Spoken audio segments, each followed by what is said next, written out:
ये हमारा वेंटिलेटर है जो वेगा कंपनी का है, एयर लिक्विड।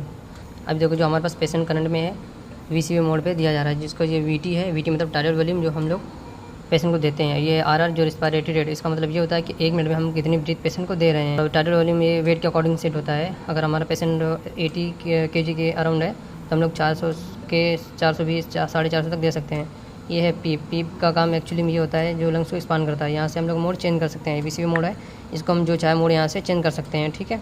उसके बाद ये हमारा पीप को सेट करने के लिए हम लोग यहाँ से कम ज़्यादा कर सकते हैं। मोस्टली 6-7 इतनी पीप हम लोग रख देते हैं। इस पेशेंट को हम लोग 5 दे रहे हैं। और यहाँ से हम लोग रिस्पायरेटरी रेट इसको हम लोग कम ज़्यादा कर सकते हैं। इस पेशेंट को हम लोग 22 की रिस्पायरेटरी दे रहे हैं। और यहाँ से होते हैं 2 कनेक्टर, इंस्पायरी और एक्सपायरी। यहाँ से हम लोग पेशेंट को ट्यूब से कनेक्ट करते हैं।